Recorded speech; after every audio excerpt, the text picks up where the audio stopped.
जितने लोग ये पूरी कॉन्स्टिट्यूशन को बारे पढ़ सकते हैं, हर आदमी को मेरा नम्र निवेदन है कि इसकी छोटी मोटी वीडियो 100 अपने मोबाइल पे जितने भी सर्च है उन सबको भेजिए। भले लोग नहीं आ पाए, नहीं आने दिया गया, जो भी है, बट इसका फ्लैश आउट होना चाहिए। मीडिया ने मुझे जो साथ और सहकार हमेशा दिया है, आज भी दिया है, मैं सदैव उनका आभारी रहूंगा। और मीडिया एक ऐसी चीज है जो सच्ची बात को भारतवर्ष में जागरूक करती है। इसके बाद में परेश भाई, ओके, हमारे फौजी ऑफिसर, यस, मैं विनती करूंगा कि आइए और 2 शब्द में आपका वक्तव्य दीजिए। आइए प्लीज।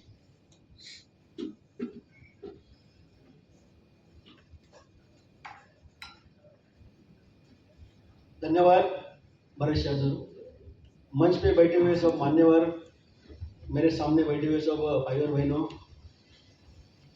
आज मुझे भरत शाह सर ने इन्विटेशन दिया, बोला कि आज ऐसा ऐसा प्रोग्राम है हमारा पॉलिटिक्स का, और उन्होंने जो बात जो की कि पॉलिटिक्स के लोग भले इधर नहीं आए, लेकिन जो सब लोग अच्छे लोग इधर आए हैं,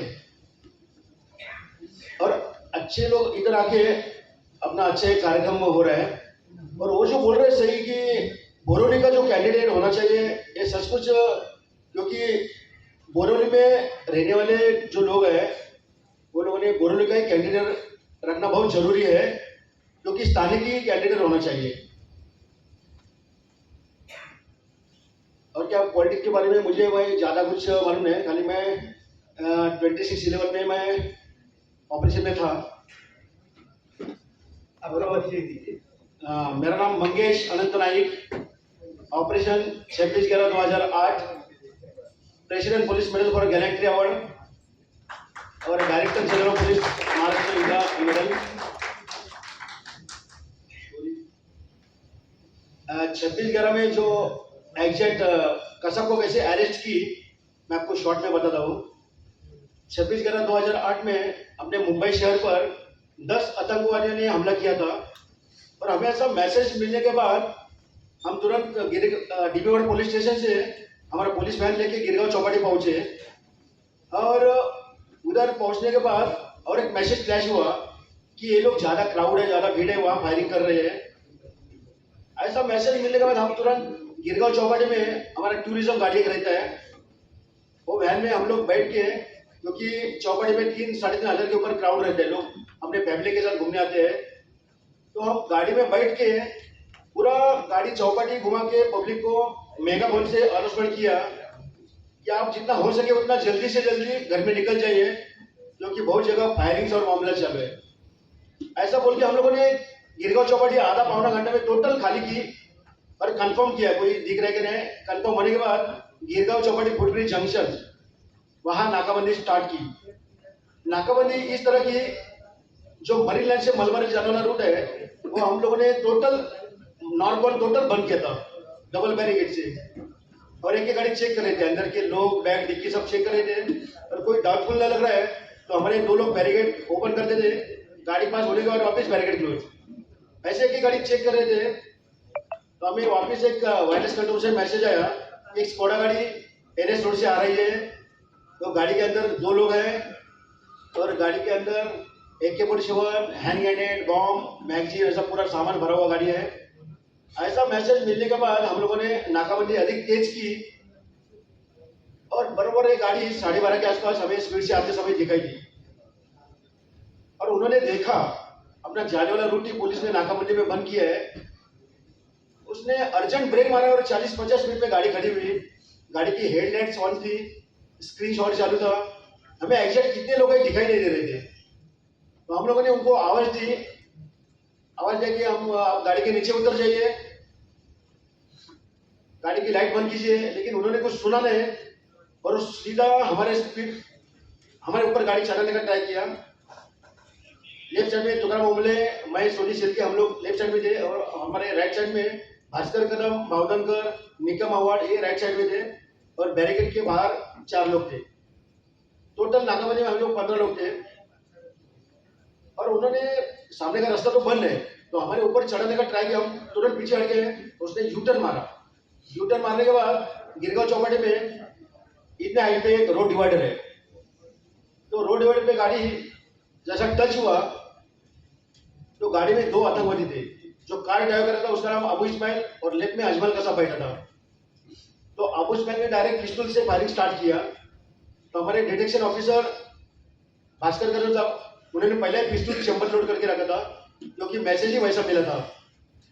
जैसा अबू इस्माइल ने फायरिंग स्टार्ट किया तो हमारे भास्कर करम साहब ने अबू इस्माइल के जो राइट का आंख है वो साइड से फायर किया, उसको वही जख्मी किया।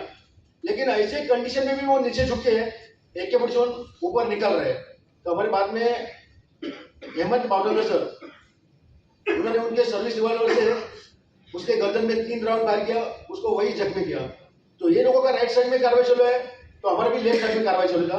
लेफ्ट साइड में तुकाराम ओमले, मैं थोड़ी चल के हम लोगों ने कसब पर 2 फीट ऐसा खींच के ओपन किया और कसब की कॉलर पकड़ के हम लोग खींच रहे, तो कसब ने ऐसा हाथ ऊपर किया, सरेंडर होने का नाटक किया। उसके भी पैर के बीच में AK-47 था, तो हम लोगों ने डोर ओपन करके उसको बाहर आने का इशारा किया। उसने ऐसा मुंडी हिले और लेफ्ट साइड में वो घूम गया और डोर ओपन किया था, तो उसने डायरेक्ट डोर के बाहर ही जंप किया, तो उसके साथ ही AK-47 आया और तुरंत घूम के AK-47 ऊपर कर रहे। ये हमारे ध्यान में आने के बाद कुछ अपना जो तुकाराम ओमले साहब थे उनके सामने एक बैरल आया, जो गोली बाहर निकले उसको बैरल बोलते हैं। तो ओमले साहब ने उसका बैरल पकड़ा, ओमले साहब के बाजू में मैं था, मैं उसका हाथ पैर दबा के रखा और सोनी ने उसका गर्दन दबाया। लेकिन वो ऐसे कंडीशन में हमको नहीं सुन रहा था, क्योंकि ये लोग जो नशा करते हैं, ड्रग्स और इंजेक्शन लेते हैं, वो नशे से 2-3 लोग को भारी पड़ते हैं, उनको ताकत आता है, एनर्जी मिलता है। तो उसका मूवमेंट इतना फास्ट था हमसे छुटकारा पाने के लिए, और उसने ताकत से उसने हाथ पीछे खींचा तो वापिस ट्रिगर में हाथ डाला और 4 पीछे ओमले साहब के सामने बैरल था, उनको 6 राउंड फायर हुआ। ओमले साहब नीचे गिर गए और उनके सिर से खून आ रहा था। वो देख के मन में इतना गुस्सा आया, और वही टाइम पे कसब ऊपर गन लेके गन फायरिंग करते उठ रहे हैं, तो मैं सामने था, मैं नीचे झुक के उसको धक्का दिया, उसको गिराया और उसको जो उसका गन था वही पकड़ के हाथ घुमा के उसके हाथ में जोर से पटकाया। फिर भी उसने एक मिनट गन नहीं छोड़ा था, इतना मजबूत पकड़ा था, और वो इतना करके भी गन नहीं छोड़ रहे, और उसका जो उंगली था वो एक ट्रिगर पे था, तो मैं पटका रहा तो मेरे साइड से 5-6 गोली साथ ऐसा निकल गया। वही मेरे सामने बैरल रहता और मेरे सीने में 6 गोली निकल जाता था, लेकिन ऐसा करके भी वो गन नहीं छोड़ रहे। बाद में उसके सीने में पैर देके गन मैंने झटका मार के खींच के लिया। गन मेरे हाथ में आने के बाद कसब को हम लोगों ने इतना मारा, वो बेहोश पड़ा, फिर भी हम लोग मार रहे थे क्योंकि हमारे तुकाराम ओमले नीचे गिरे हुए थे, उनके सीने से खून आ रहा था। वो देख के कसब के ऊपर हम पूरा टूट बैठे थे। उस वक्त हमारे संजय गोलेकर साहब भागते और बोला, अरे रुको, मारो मत, एक तो जिंदा रहने दो, वो अपने लिए एविडेंस है, वो कहाँ से आया, कौन से देश के आया, उसके साथ और कौन कौन है, ये अपने को सब पता चलेगा, और उन्होंने किधर किधर कुछ सामान रखा होगा, अपने को सब पता चलेगा, इसके लिए उसको प्लीज मारो मत। तो हम मारना रुक गए। बाद में उसका झटकी लिया तो उसके पीछे वाली जेब में पिस्टल भरा हुआ मिला, और मैं आपको इतना बता दूं, मेरे हाथ में खाली लाठी थी, ओनली विद लाठी, विदाउट वेपन। और लाठी हमारा शस्त्र है, लाठी हमारा शस्त्र है, और वो इधर से निकल जाएंगे आगे तो बहुत लोग की जान लेने वाले हैं। इसलिए वो टाइम पे भले सामने AK-47 दिख रहे हैं, लेकिन ये एक प्रकार का युद्ध ही था, और युद्ध में पीछे हटने का नहीं। तो मैं सिर्फ भले अपने जिधर जान जाएगी तो भी चलेगी, जान लड़ते लड़ते जान जाएगी, वो मुझे अच्छा लगेगा, वो हिसाब से मैंने वो ऑपरेशन किया। और मैं आपको इतना जरूर बताना चाहता हूँ, ये लोग को हम लोग गिरगांव चौपाटी में नहीं रोकते थे तो ये आगे बहुत लोग की जान लेते थे, क्योंकि उस घोड़ागाड़ी में हमें hand grenade, bomb, AK-47, magazine, ऐसा बहुत सामान मिला, लेकिन उनको रोका इसके लिए जो आगे होने वाला हादसा हो वो हादसा हुआ नहीं। ये कामगिरी की वजह से मुझे भारत सरकार ने राष्ट्रपति शिवने गैलेंट्री अवार्ड दिया है, और पुलिस महासंचालक ने उनका सम्मान किया। इतना बोल के मेरा 2 शब्द समाप्त करता हूँ। जय हिंद, जय भारत। Thank you.